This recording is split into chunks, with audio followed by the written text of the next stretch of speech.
ചെമ്പം വിനോദ് അവതരിപ്പിക്കുന്ന കഥാപാത്രം മന്ത്രി SS രവി. അത് പിന്നെ അതും പ്രശ്നമാണോ? ഒരു ഡയലോഗ് അദ്ദേഹം പറഞ്ഞിരിക്കുന്നത് അത് മാറ്റണം കേട്ടോ. ഭയങ്കര കുഴപ്പം. ഏറ്റവും കൂടുതൽ പ്രശ്നം വന്നിരിക്കുന്ന ഇതാണ്. തോട്ടം തൊഴിലാളികൾക്ക് കാട്ടിൽ ക്രിക്കറ്റ് കളിയാണെന്നുള്ള ഡയലോഗ് മാറ്റണം. അത് മാറ്റണം. അതൊന്നും ഒരിക്കലും അനുവദിക്കില്ല. പറഞ്ഞോന്ന് എനിക്കറിയണ്ട. തോട്ടം തൊഴിലാളികൾക്ക് ക്രിക്കറ്റ് കളിയാണെന്നുള്ള ആ സംഭവം, ആ ഡയലോഗ് വെട്ടിയേക്കണം. അത് ഉപയോഗിക്കാനേ പറ്റില്ല. അത് എന്ത് വന്നാലും ശരി, സുപ്രീം കോടതി വരെ പോയാലും നമുക്കൊരു കാര്യം ചെയ്യാം. തോട്ടം തൊഴിലാളികൾക്ക് അവിടെ എന്താ ക്രിക്കറ്റ് കളി എന്നുള്ളിടത്ത് ബ്രാക്കറ്റ് ഇട്ടിട്ട് കൊളുന്തുന്നുള്ളതിന് അത് പറ്റൂ. ഒരു കാര്യം ചെയ്യാം, ഈ ഡിക്രൂസ് പറഞ്ഞ ആലോചിക്കാം. പിന്നെ തോട്ടം തൊഴിലാളികൾക്ക് കാട്ടിൽ കൊളുന്തു നുള്ളലാണ് പണി. കാട്ടിൽ കൊളുന്തു നുള്ളലാണ് പണി. അങ്ങനെ വേണം. ക്രിക്കറ്റ് കളിയൊന്നും വേണ്ട. കട്ട് ചെയ്തിട്ട് അവിടെ കാട്ടിൽ കൊളുന്തു നുള്ളലാണ്. പക്ഷെ വേറെ കാര്യമുണ്ട്. അങ്ങനെ വരുമ്പോ കാട്ടിൽ എന്തിനു കൊളുന്തു നുള്ളണം? തേയിലക്കാടെന്ന് പറയാം. അപ്പൊ അങ്ങനെ തേയിലക്കാട്ടിൽ കൊളുന്തു നുള്ളലാണ് പണി. തേയില നുള്ളലാണ് പണി അല്ലേ സാർ?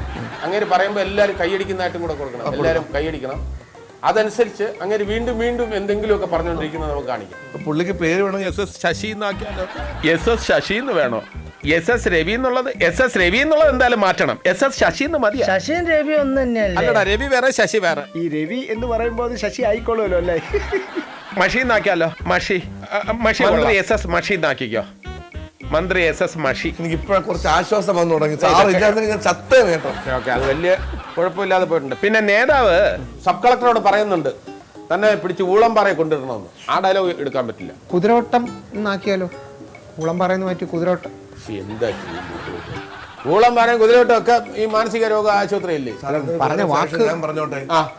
ഊളംപാറ എന്ന് പറഞ്ഞ എല്ലാ പ്രശ്നമുള്ളൂ. പേരുക്കട ഊറ, ഊളംപാറയുടെ ഷോർട്ട് ഫോം ഊറ എന്നാക്കിയാ പേരുക്കട ഊറെ കൊണ്ടുപോകുന്നത്.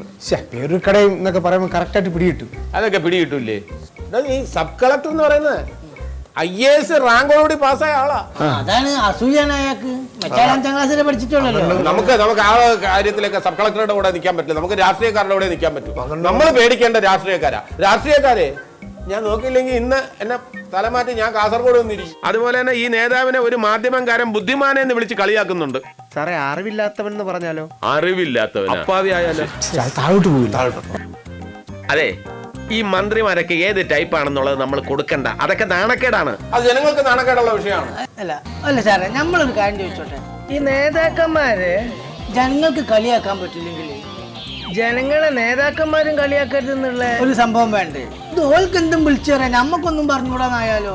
ഇതൊക്കെ നിയമമൊക്കെ മൊയ്തീൻ പറയുന്നത് കൊള്ളാം. പക്ഷെ നമ്മള് നമ്മുടെ കുടുംബത്തെ നോക്കുമ്പോൾ അതൊക്കെ എല്ലാം മറക്കാൻ. അല്ല, എനിക്കൊരു കാര്യം പറയാനുള്ളതാണ്. ഇപ്പൊ നമ്മളൊന്നും എഴുതാനും പറ്റത്തില്ല, നമുക്കൊരു ആവിഷ്കാര സ്വാതന്ത്ര്യമില്ല. ഇതെല്ലാം പ്രശ്നമാണെങ്കിൽ ഇതൊക്കെ നടത്തിയിട്ട് ഞാൻ വല്ല സന്യാസത്തിന് പോകും. അതിന് അങ്ങനെ നിരാശപ്പെടാതെ ഇതിപ്പോ എന്തെങ്കിലും പടം ഇറക്കാനുള്ള വഴി നോക്ക്.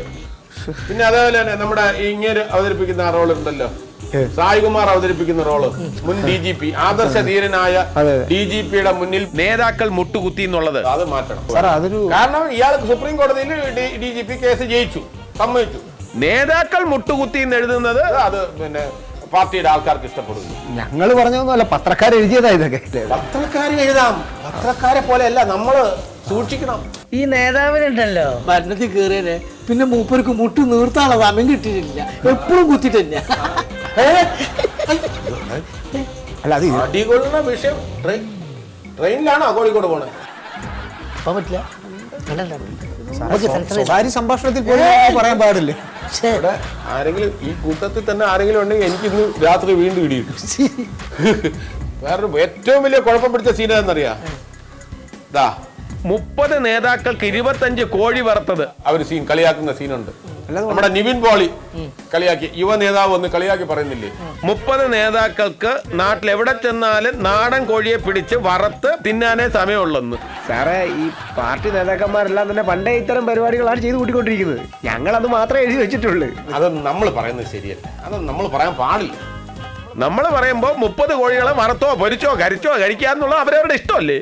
നിങ്ങളെന്തിനാ അത് കളിയാക്കുന്നത്? ഈ നേതാക്കന്മാർക്ക് കോഴി തിന്നാനുള്ള യോഗ്യത ഉണ്ടോ നോക്കണ്ടേ? യോഗ്യത ഉള്ളവർക്ക് കോഴി കഴിക്കാൻ പറ്റുമെന്ന് വെച്ചാൽ എത്ര പേർക്ക് ഈ നാട്ടിൽ കോഴി കഴിക്കാൻ പറ്റും? കോഴിന്റെ ഒക്കെ വില എന്താ അല്ലേ?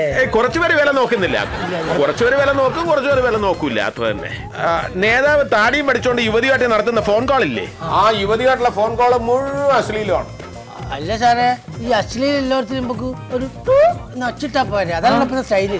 അങ്ങനെ ഇട്ട് നോക്കിയപ്പോ ഉണ്ടല്ലോ ഈ പടത്തില് ഒരു 72 സ്ഥലത്ത് ഡബിങ് 10 ടൂ ശരിയാണ്. ഈ മഹാൻ പറയുന്ന ഡയലോഗിൽ 2 ഇട്ട് കഴിഞ്ഞാല് നിന്നെ ഞാൻ രാത്രി അങ്ങനെ ഇട്ടോണ്ടിരിക്കുന്നു. നേതാവിന്റെ ഒന്നുമില്ല, നിന്നെ ഞാൻ ബാക്കിയെല്ലാം ടൂ ആയിപ്പോയി. ആ അത് ശരിയാടാ. നമ്മുടെ പടത്തിൽ ഫുള്ള് ടൂ ഇടുന്നതിന്റെ കാലത്ത് കോയിലാണ് മറ്റേ കൂവിക്കുന്നത്. ഡയലോഗുകളെല്ലാം പോകും. അതും പോട്ടെ, ഈ പടം കണ്ടിട്ട് ഇറങ്ങി വരുമ്പോ ആൾക്കാർ ടൂ ഇട്ടിട്ടല്ലോ വിളിക്കുന്നത്. ഒരു പടം കണ്ടിട്ട് അവർ ഇറങ്ങുമ്പോ എങ്ങനെയുണ്ട് പടം? ചുരുക്കം പറഞ്ഞത് മൊത്തം കട്ട് ചെയ്തപ്പോ ഒരു ഒന്നുമില്ല. ഇനിയിപ്പോ ഇത്രയും പോയിട്ട് ഇത്രയും അല്ല പ്രൊഡ്യൂസർ അറിയുമ്പോ പുള്ളി തൂങ്ങിച്ചെത്ത് നിൽക്കുമെന്നുള്ളതാണ് എന്റെ പേടി. കാരണം പുള്ളി ഒരുപാട് പൈസ ഇപ്പൊ കോസ്റ്റ് ഒരുപാട് ആയി സാറേ. അപ്പൊ ഇതൊക്കെ പരിഹരിക്കാമെങ്കിൽ നമുക്ക് എങ്ങനെയെങ്കിലും മുന്നോട്ട് പോകാൻ പറ്റും.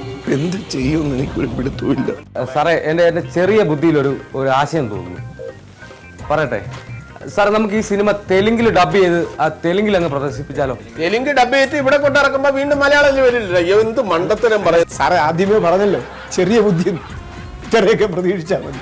നമുക്ക് ഹിന്ദിയിൽ ഡബ് ചെയ്യിപ്പിച്ചിട്ട് നമുക്ക് ഇവിടെ റിലീസ് ചെയ്ത ബംഗാളികൾ കാണുമല്ലോ.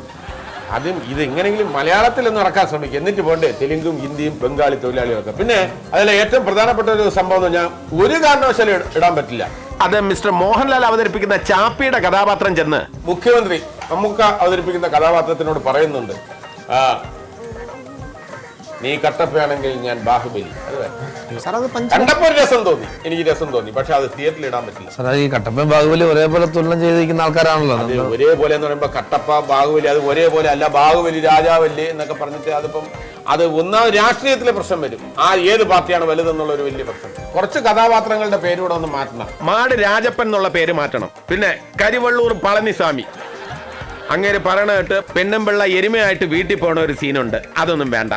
പറഞ്ഞത് തെറ്റിപ്പോയി. അതൊക്കെ കേട്ട് നമ്മൾ സിനിമയിൽ അദ്ദേഹത്തെ കളിയാക്കേണ്ട കാര്യമില്ല. കരിവള്ളൂർ പളനിസ്വാമി സാർ പുതിയ സിനിമ എടുക്കാൻ പോയില്ലേ, മിക്സി കവാരവില്ലെന്ന് പറഞ്ഞു. ഈ പേരുകളെല്ലാം മാറ്റണം. നിങ്ങളിത് എല്ലാം കൂടെ ഇങ്ങനെ പറഞ്ഞു കഴിഞ്ഞാൽ ഒരു ബുദ്ധിമുട്ടായി. ഇതിനു മുമ്പ് ഇങ്ങനെ പടങ്ങളൊക്കെ ഇറങ്ങിയിട്ടുണ്ട്. പിന്നെ എന്തൊക്കെ പറഞ്ഞ് നിങ്ങൾ സെൻസർ ബോർഡ് എടുത്തിട്ടുണ്ട്. ലാൽ സലാം, രക്തസാക്ഷിത്വത്തിന്റെ ഏതൊക്കെ പാർട്ടി പടങ്ങൾ ഇറങ്ങിയിട്ടുണ്ട്. നമ്മളെ ചുയിപ്പാക്കാനായിട്ട് നിങ്ങൾ മെൻകെട്ടാണല്ലോ. ഇത് വേറെ ഒന്നുമല്ല, നിങ്ങൾക്ക് രണ്ടിടി കിട്ടിയതിന്റെ പേടി. അതിനുവേണ്ടി ഞങ്ങളെ ഒരു കാര്യം അനങ്ങാൻ സമ്മതിക്കാതെ കെട്ടിമുറുക്കാൻ ശ്രമിച്ചാൽ അത് നടക്കത്തൊന്നുമില്ല. അയാൾ അതിനെ എവിടെയും വേലി ആടാൻ പോയിട്ട് അടിയിട്ട് കഴിക്കടോ. അല്ലാണ്ട് നിങ്ങൾ എന്ത് പറഞ്ഞാലും ശരി, സെൻസർ ബോർഡ് മെമ്പർ എന്ന നിലയിൽ എനിക്ക് രാഷ്ട്രീയ പാർട്ടികളെ പേടിച്ചേ പറ്റൂ. ഇത് ടോട്ടലി മാറ്റിയില്ലെങ്കിൽ ഈ പടം ഇറങ്ങാൻ പോകുന്നില്ല. സാറ് പേടിച്ചാൽ ഞങ്ങൾ സിനിമ ഇറക്കണം. അതോ അത് പറ്റുള്ളൂ. നീ എന്ത് തീരുമാനം പറയുന്നത്? നീ പറ. അല്ല, ഒരു കാര്യം മനസ്സിലാക്കണം. ഒരു ചെറുപ്പക്കാരൻ അവന് മാനസിക നില തെറ്റി അവൻ ക്ഷമയുടെ നെല്ലിപ്പലക കണ്ടു നിൽക്കും. അവിടെ കൈ ചൂണ്ടി സംസാരിക്കരുത്. കൈ കൊണ്ട് സംസാരിക്കും. കോടിക്കണക്കിന് പൈസ മുടക്കി ഈ സിനിമ ഇവിടെ ഇറക്കിയിട്ട് അത് സെൻസർ ചെയ്യാൻ പറ്റത്തില്ലെന്ന് നീയൊക്കെ പറഞ്ഞു കഴിഞ്ഞാ എന്റെ ചേട്ടനോട് പഠിച്ചാൽ ഞാൻ നോക്കൂല, കൊന്നുകളെ ഞാൻ. എന്നാ ഈ പടം ഇറങ്ങാൻ പോകുന്നില്ല. ആര് പറഞ്ഞു സെൻസർ ചെയ്യത്തില്ലടാ? എടാ, നീ സെൻസർ ചെയ്യത്തില്ലേ? നിന്നെ കൊല്ലൂടാ, നിന്നെ കൊല്ലൂടാ.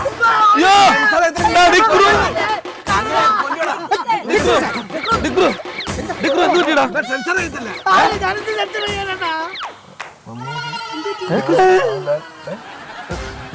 നമ്മുടെ ലൊക്കേഷൻ ഈ പകല് സ്വപ്നം ഫലിക്കൂടാ? നീ അടി കൊടുക്കുന്നതാണെങ്കിൽ ഫലിക്കില്ല. നിനക്കാരെങ്കിലും അടി തരുന്നതാണ് കണ്ടെങ്കിൽ അത് ഫലിക്കും.